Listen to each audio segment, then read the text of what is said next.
শ্রীমধুর বৃন্দাবন। তাহলে মা বৃন্দাবনে যেতে গেলে কি বলতে হয়? রাধে রাধে। ও মা বৃন্দাবনে যেতে গেলে রাধে রাধে বলতে হয়। তাহলে আপনারা কারা কারা বৃন্দাবনে যাবেন দুটি বাহু তুলুন দেখি। ও মা কারা কারা বৃন্দাবনে যাবেন দুটি বাহু তুলুন। ও মা ওইদিকে মায়েরা কেউ বৃন্দাবনে যাবেন না?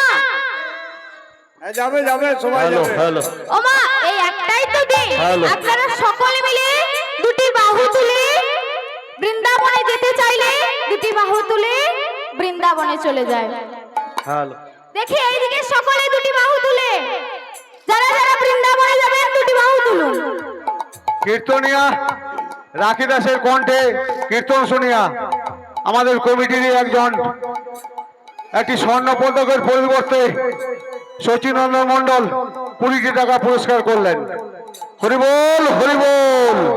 তার সাথে আমাদের কমিটির ম্যানেজার দিলীপ মণ্ডল কীর্তনিয়া রাখি দাসের কণ্ঠে কীর্তন শুনিয়া একটি স্বর্ণ পদকের পরিবর্তে 100টি টাকা পুরস্কৃত করলেন রাখি দাসকে। হরিবোল হরিবোল হরি হরিবোল।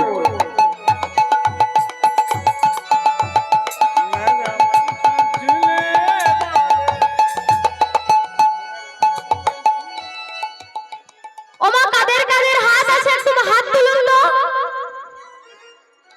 হাত সবারই আছে, কিন্তু কেউ বৃন্দাবনে যাবেন না। দেখি কারা কারা বৃন্দাবনে যাবেন দুটি বাহু তুলুন, সকলে দুটি বাহু তুলুন। ওই পিছনে বাবা সকলে দুটি বাহু তুলুন। আচ্ছা এবার চলুন আমরা বৃন্দাবনে যাব রাধে রাধে গাইতে গাইতে।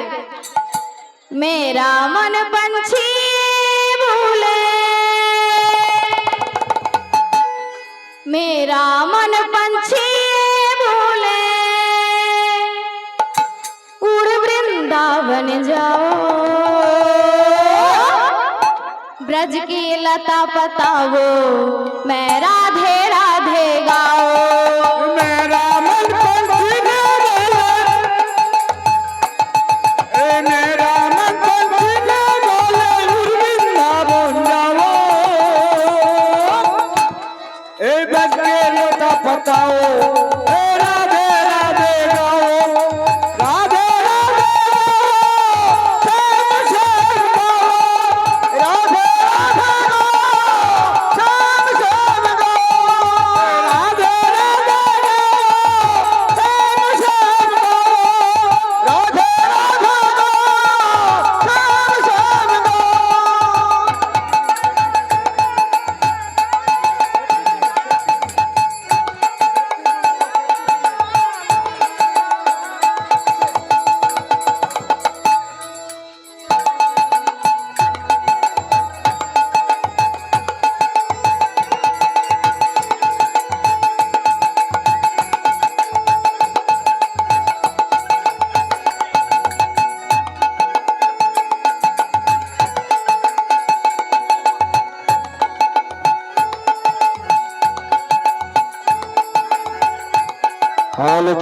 রাখি দাসের কণ্ঠে গান শুনিয়া সুরেশ ঘোষ 10টি টাকা পুরস্কার দিলেন। তার সঙ্গে অনুষ্ঠিত পাত্র ও তনুভা মণ্ডল 10টি টাকা করে উপহার দিলেন।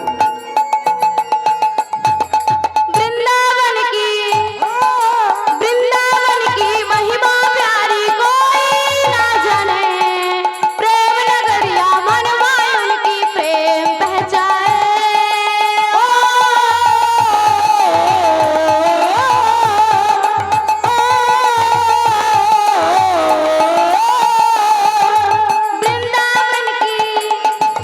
वृंदावन की महिमा प्यारी कोई ना जाने, प्रेम नगरिया मन मायुन की प्रेम पहचाने।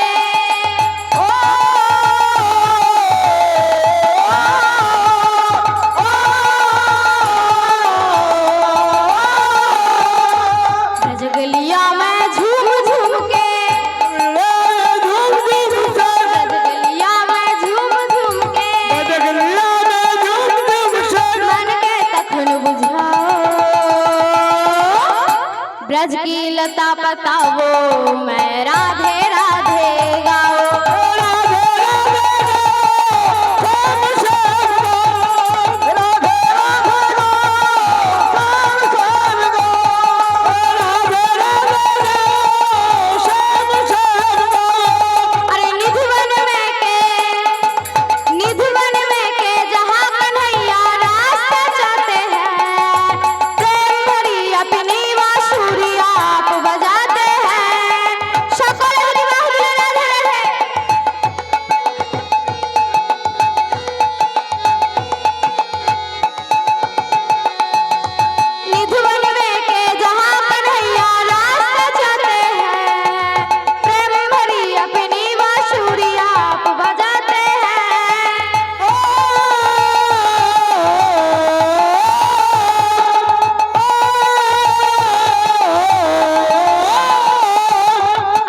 হলো ঠিক। তাই আমরা আমাদের রাখি দাসের কণ্ঠে ঢেকর বাইন্দার সূর্যমণ্ডল 20টি টাকা পুরস্কার দিয়ে জোরে হাততালি তার জন্য, সূর্যমণ্ডলের জন্য জোরে হাততালি ঢেকর বাইন্দার। তাই আজ আমরা রাধে রাধে বলতে বলতে বৃন্দাবনে পৌঁছে গেছি। আজ বৃন্দাবনে কি হলো হয়েছে? ঠিক। পরেশ ঘোষ রাখি দাসের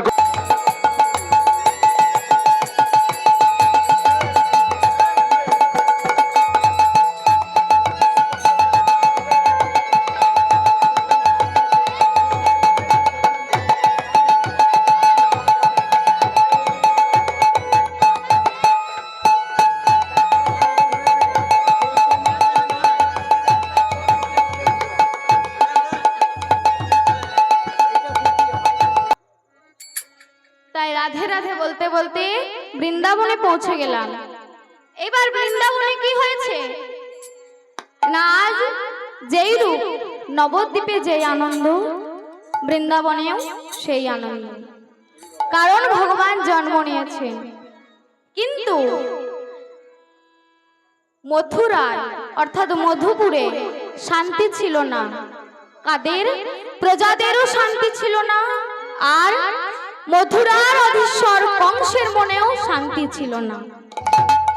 কারণ সেই প্রজারা তারা সারাদিন ভাবতো, এ আমাদের কেমন রাজা, যেই রাজা কিনা ঈশ্বর ভক্তি বিমুখ। এ বড় দুঃখের কথা মা, যে রাজ্যের প্রজারা ঈশ্বরের সেবা করতে চান, ঈশ্বরের পূজা করতে চান, সেই রাজ্যের যিনি দণ্ডমুণ্ডির কর্তা, তিনি যদি ঈশ্বর ভক্তি বিমুখ হন, সে বড় দুঃখের কথা। তাই শান্তি ছিল না মথুরাবাসীর মনে, আর শান্তি ছিল না মথুরার অধীশ্বরের মনে। মথুরার অধীশ্বর কংস যে কিনা সারাদিন ভাবতো, ছি ছি, আমার এই প্রজারা যারা আমাকে এতটুকু ভালোবাসে না, এতটুকু স্নেহ প্রীতি ভালোবাসা দেন না, আজ আমাকে এমন একটা কিছু করতে হবে যেটা করলে আমাকে সকলেই ভালোবাসবে। এই চিন্তা মনে করছেন মথুরার অধীশ্বর কংস। কংস নিজের ভবনে বসে বসে চিন্তা করছেন। কংস আপন ভবনে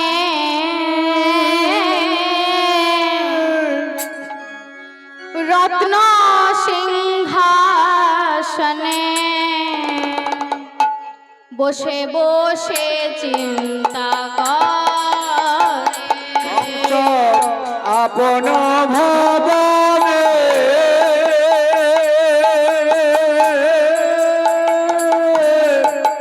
রত্ন সিংহাসনে বসে বসে চিন্তা করে।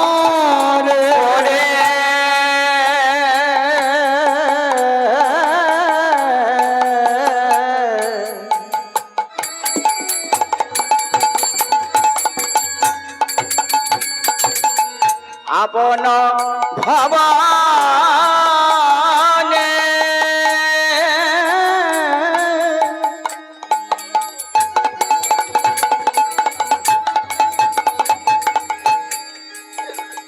রত্ন সিংহাসনে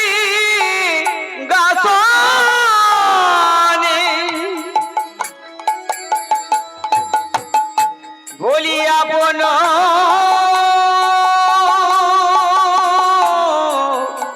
ভবনে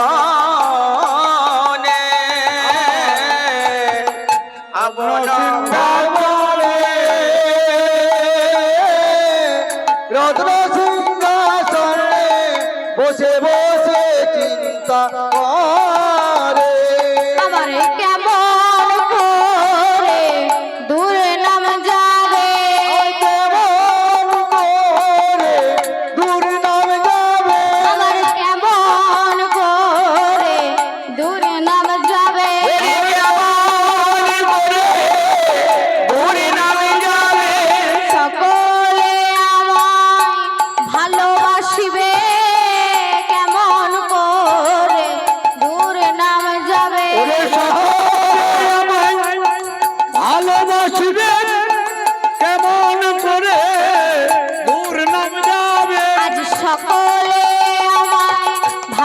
বাসিবে কেমন করে দূরে নামে যাবে ওরে সকলে আমায় ভালোবাসিবে আবার আমার দূরে নামে যাবে।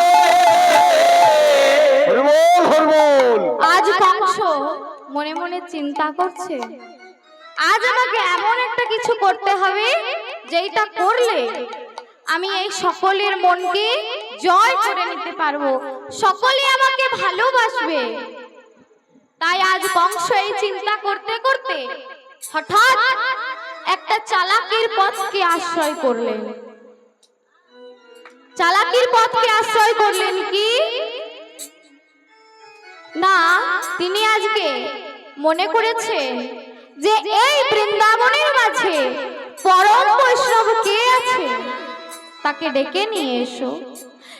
তাই আজ পরম বৈষ্ণব নামাচার্য বসুদেবকে পেয়ে গেলেন। তিনি বসুদেবকে পেয়ে তার একমাত্র ভগিনী দেবকীর সাথে তার বিবাহ দিয়ে দিলেন। এবং এতেও ক্ষান্ত হলেন না মথুরার অধীশ্বর কংস।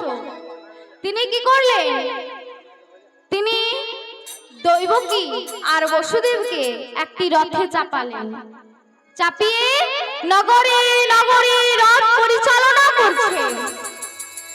আর যেই দেখছে সেই বলছে, জয় মথুরাধিপতি কংসের জয়, কংসের জয়, জয় মথুরাধিপতি কংসের জয়, কংসের জয়, জয় মথুরাধিপতি কংসের জয়। জয়।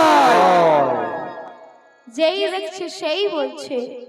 আর কংস তার সাথে সাথে দান করলেন কত যৌতুক, কত সোনা দানা, কত অটুট ভক্তি। আর এইভাবে রথ পরিচালনা করতে করতে কংসর মনে অনেক আনন্দ হলো। সে তো দেখছে যে সারা মথুরা জুড়ে তার জয় ঢাক বেজে উঠেছে। তাই আজ কংস মনে মনে আনন্দিত হয়ে রথ পরিচালনা করছে। কিন্তু একটা কথা মনে রাখবেন মা, চালাকির দ্বারা কোনো মহৎ কার্য সিদ্ধ হয় না। তার প্রমাণ দেখুন, তার প্রমাণ হলো না, একজন ব্যক্তি সে প্রভাত সময়ে স্নান টান সেরে আজ অফিসে যাবে। এমন সময় ভগবানকে ধূপ ধুনো পুজো সেবা দিয়ে অফিসে যাবেন। এবার অফিসে যাবেন বলে যেই না কাঁধে অফিসের ব্যাগটা ঝুলিয়েছে, এমন সময় দরজার মধ্যে কে ঠোকা দিল। ঠক ঠক ঠক ঠক করে যেই না ঠক্কর বাজছে, তখন সেই ব্যক্তি মনে মনে চিন্তা করছে, এই প্রভাত সময়ে কে এলো? যাই গিয়ে দরজাটা খুলে দেখি। দরজা খুলে যাই না দেখেছে, বাবা সামনে একজন লম্বা চওড়া ব্যক্তি, তার মাথা থেকে পা অবধি কালো বস্ত্রে ঢাকা। সেই ব্যক্তিকে দেখে যিনি অফিসে যাচ্ছিলেন উনি ভয় পেয়ে গেছেন। ভয় পেয়ে বলছে, কি আপনি কে? এমা আমায় চিনতে পারছেন না? আমি হলাম যমদূত। তাই যমদূতকে দেখে সেই ব্যক্তি ভয়ে ভীত হয়ে বলছে, এ কি আপনি এই প্রভাত সময়ে আমার বাড়িতে কেন এলেন? তুমি জানো না তোমার আধ ঘন্টার মধ্যে মৃত্যু। তাই তো আমি আগে ভাগে তোমাকে নিতে এলাম। আমাকে যমরাজ বললেন যে আগে ভাগে এসে তোমার একটু সেবা শুশ্রূষা করে তারপরে নিয়ে যেতে। তখন সেই ব্যক্তি বলছে, আচ্ছা আমি যে আজকে মারা যাব আমি কিভাবে বিশ্বাস করব? আর তোমার হাতে ওটা কিসের ফাইল? বলে এই ফাইলটা হচ্ছে আজ থেকে 1 বছর পর্যন্ত যারা যারা মারা যাবে তাদের নামগুলো লিস্ট করা আছে এই ফাইলের মধ্যে। আর সর্বপ্রথম তোমার নামটাই আছে, তাই আমি তোমাকে প্রথমে নিতে এলাম। তাই সেই ব্যক্তি ফাইলটা খুলে দেখে সত্যি তো তার নামটা সর্বপ্রথম লেখা আছে। তাই বাবা সেই ব্যক্তি মনে মনে একটি চালাকির পথকে আশ্রয় করলেন। কিন্তু আগেই বলেছি চালাকির দ্বারা কোনো মহৎ কার্য সিদ্ধ হয় না। তাই সেই ব্যক্তি যেই না চালাকির পথকে আশ্রয় করে যমদূতের হাত থেকে ধরে ঘরের মধ্যে টেনে এনেছে আর বলছে, এবার তুমি এখানে লম্বা লম্বা শুয়ে পড়ো। বলে কেন? বলে শোনো, তুমি এখানে শুয়ে পড়ো, আমি ভালো করে তোমার পদ সেবা করে দিই। তাই সেই ব্যক্তি যখন যমদূতকে শুয়ে পদ সেবা করছে, এমন পদ সেবা করেছে যে সেই যমদূত ঘুমিয়ে পড়েছে। যেই না যমদূত ঘুমিয়ে পড়েছে, সেই ব্যক্তি কি করেছে না যমদূতের ফাইলটা খুলে দেখছে এবার কি করা যায়, আজকেই তো আমাকে মারা যেতে হবে, কি করব? তাই বাবা কি করেছে, দোকানে গিয়ে একটি হোয়াইটনার কিনে এনেছে। ওই যে পেনে লিখলে সাদা কালি পাওয়া যায় না, ওই সাদা কালি কিনে এনেছে। এইবার কিনে এনে তার নামটাতে বুলিয়ে দিয়েছে। তার নামটাই বুলিয়ে দিয়েছে। বুলিয়ে দিলে যমদূত আর তার নামটা দেখতে পাবে না, তাকে আজকে আর মরতে হবে না।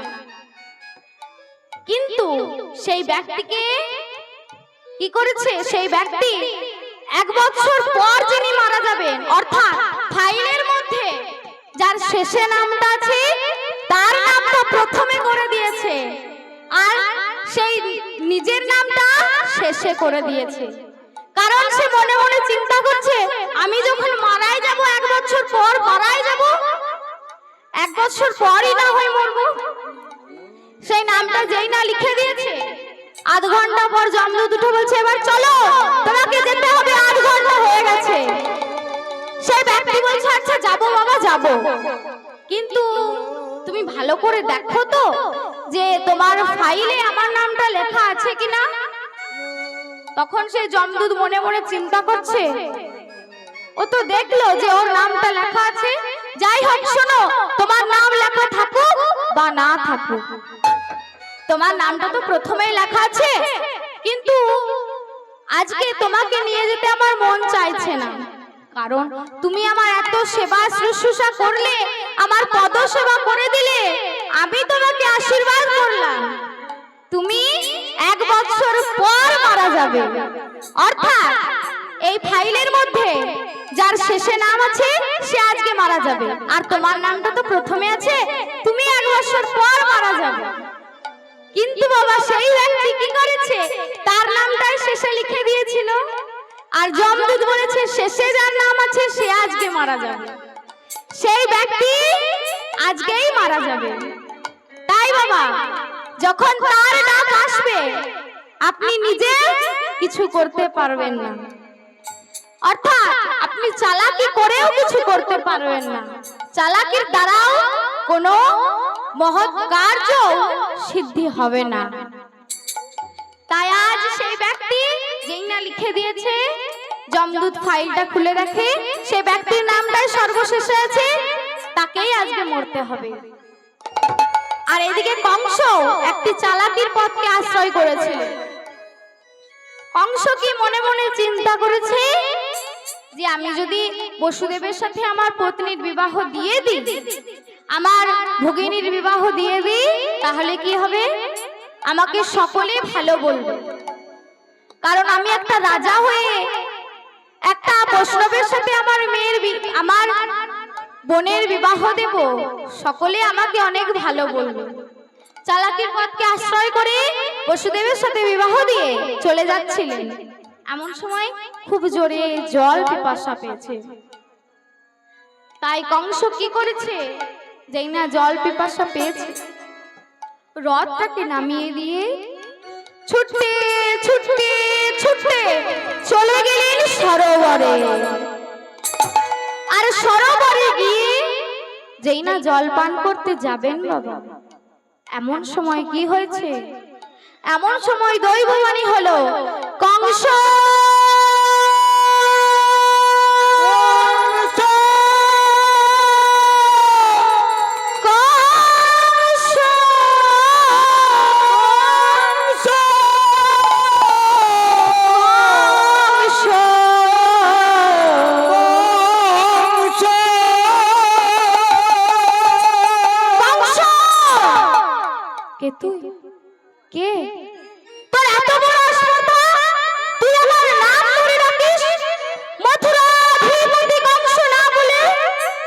কংস, আমি নিয়তি।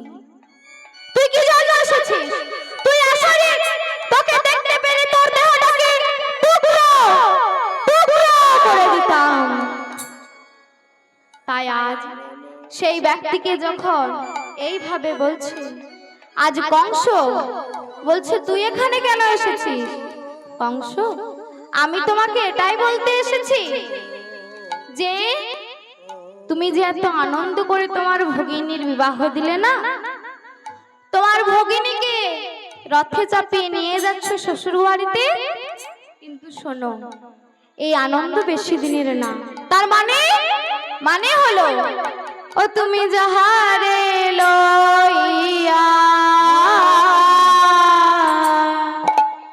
আনন্দে মাতিয়া করিছ নাগর ভ্রমণ। যাহারে লইয়া আনন্দে মাতিয়া করিছ দারুণ খেলা। তুমি যাহারে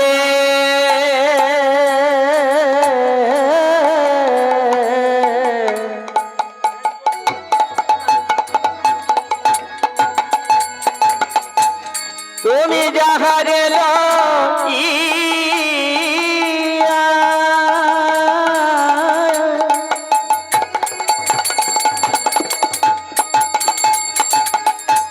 তুমি আনন্দে মা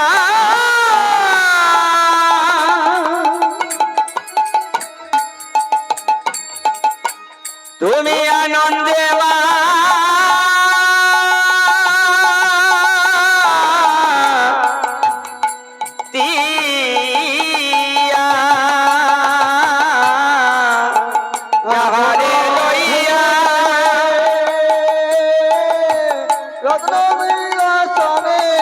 বসে বসে তাই আজ নিয়তি কংসকে বলছে, শোনো কংস, তুমি যাকে নিয়ে এত আনন্দ করে রথের পরিচালনা হলে না, কিন্তু শোনো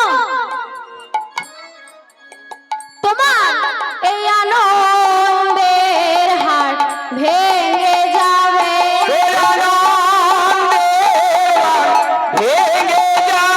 তার আনন্দের হাট ভেঙে যাবে।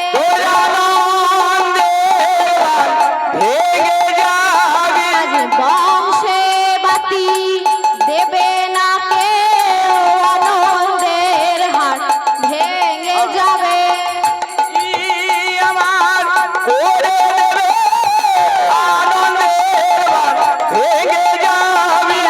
আনন্দে পরিণত হবে, আনন্দের হাট ভেঙে যাবে।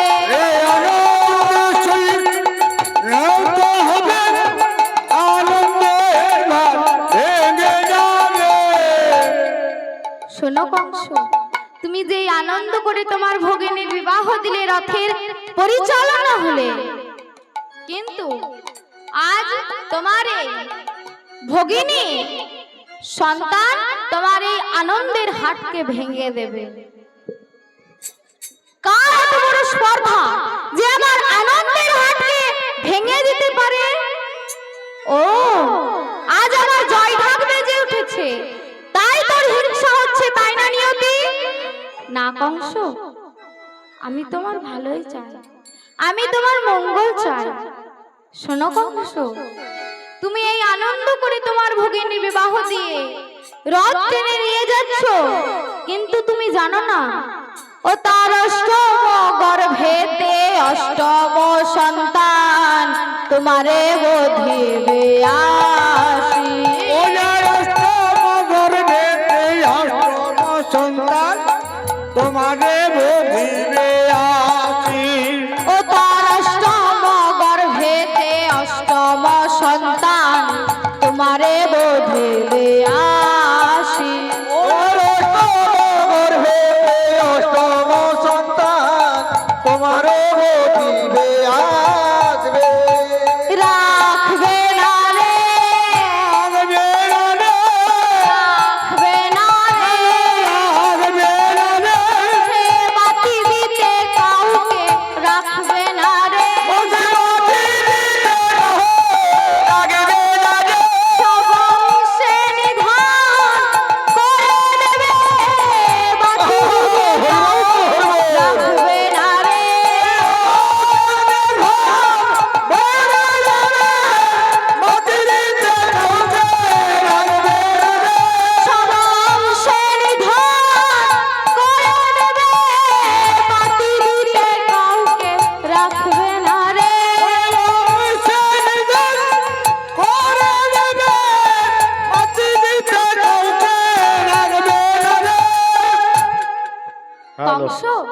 হ্যালো, শুধু কীর্তন প্রেমী দর্শক বৃন্দদের উদ্দেশ্যে জানাচ্ছি আমাদের জয় জয় নিতাই।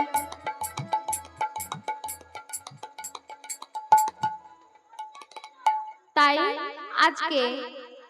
আজ কংস এই সব কথা শুনে ছুটতে ছুটতে গেলেন দেবকীর কাছে। দেবকী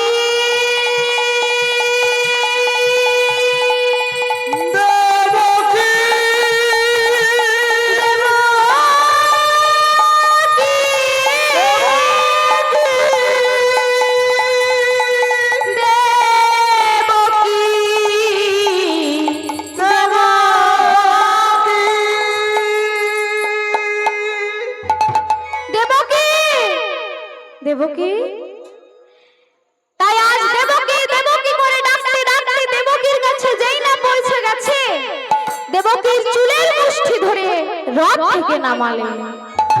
আর রথ থেকে নামিয়ে আজ দেবকীকে বললেন, দেবকী আমি কত আনন্দ করে তোর বিবাহ দিলাম, তোর রথের সারথি হলাম, কিন্তু তুই জানিস না দেবকী, তোর অষ্টম গর্ভের সন্তানের হাতে আমার মৃত্যু। কিন্তু আমি বেঁচে থাকতে কখনোই তোর এই অষ্টম গর্ভের সন্তানকে জন্ম নিতে দেব না। তাই দেবকীর চুলের মুষ্টি ধরে রথ থেকে নামিয়ে যেই না দেবকীকে হত্যা করতে যাবে, বাধা দিলেন বসুদেব। দাঁড়াও কংস, অনেক রাজা ছিল, অনেক ব্রাহ্মণ ছিল, অনেক জমিদার ছিল, কিন্তু তাদের সাথে তুমি তোমার ভগিনী দেবকীর বিবাহ দিলে না। তুমি আমার মতো একজন বৈষ্ণবের হাতে তোমার দেবকীকে তুলে দিলে। তুমি আমার নিষ্ঠা, আমার ভক্তি, আমার বৈষ্ণবতা এইসব দেখে তুমি তোমার ভগিনীকে আমার হাতে তুলে দিয়েছ। তাই আমি অগ্নি নারায়ণকে সাক্ষী রেখে তাকে বিবাহ করেছি। তাকে রক্ষা করা আমার কর্তব্য। তুমি দেবকীকে হত্যা করো না কংস। আমি তোমাকে কথা দিলাম, আমি দেবকীর অষ্টম গর্ভের সন্তানকে তোমার হাতে তুলে দেব। তাই যখন দেবকী আর বসুদেব এই প্রতিশ্রুতি দিলেন, বসুদেব বলছে, তুমি কি করলে কংস? তুমি তোমার ভগিনীর চুলের মুষ্টি ধরলে। তুমি কি জানো না কংস, গুরুকুল ধ্বংস হয়েছিল দ্রৌপদীকে সাকর্ষণে।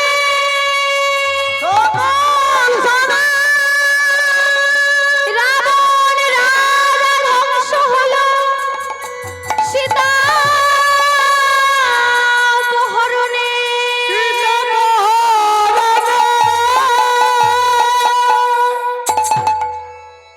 গুরুকুল ধ্বংস হয়েছিল যেই দিন দুঃশাসন দ্রৌপদীর চুলের মুষ্টি ধরে তাকে রাজসভায় এনেছিলেন। তারপরে গুরুকুল ধ্বংস হয়ে গিয়েছিল আর রাবণ রাজা ধ্বংস হয়েছিল যেই দিন রাবণ মাতা সীতার চুলের মুষ্টি ধরে রথে চাপিয়েছিলেন। আর আজ তুমি যেই ভুল কাজ করলে, দেবকীর চুলের মুষ্টি ধরে রথ থেকে নামালে, তোমার বংশ নাশ হয়ে যাবে। তাই কংস আজ কি করলেন, দেবকীকে বসুদেবকে নিয়ে গেলেন কারাগারে। কারাগারে নিয়ে গিয়ে আজ কি করেছে, কারাগারে তাদেরকে বদ্ধ করে দিয়েছে। কারাগারে বদ্ধ করে দিয়ে রক্ষী প্রহরীদেরকে বললেন, ওদের হাতে পায়ের শিকলগুলো বেঁধে দাও আর ওদেরকে নজর রেখো যেন ওরা পালাতে না পারে। এইভাবে যখন দেবকী বসুদেবকে বেঁধে রেখেছে, বসুদেব দেবকীর কাছে গেলেন। দেবকী বললেন, স্বামী গো, আজ আমার কেমন ভাগ্য দেখুন। আজ হয়তো আমি শ্বশুরালয়ে প্রবেশ করতাম, ফুলসজ্জার ঘরে প্রবেশ করতাম, আলোয় আলোকিত হয়ে থাকতো সেই ঘর, সুগন্ধে ভরে উঠতো সেই ঘর। আজ আমার এমন ভাগ্য, আমাকে আর তোমাকে এই অন্ধকার দুর্গন্ধময় কারাগারে আসতে হলো। দেবকী, চিন্তা করো না দেবকী, হয়তো ভগবানের এটাই ইচ্ছে ছিল, ইচ্ছাময়ের এটাই ইচ্ছা ছিল, আর এটাই বিধির বিধান। তাই শোনো, আজ থেকে তুমি আর আমি ভগবানকে ডাকবো, এই কারাগারে ভগবানকে ডাকবো। দেবকী বসুদেব দিনের পর দিন ভগবানকে ডাকতে লাগলেন, তুমি এসো প্রভু, তুমি এসো। ভগবানকে ডাকছেন, হে হরি নারায়ণ নারায়ণ উপাসিতা নারায়ণ পরম ভক্তি নারায়ণ পরম মুক্তি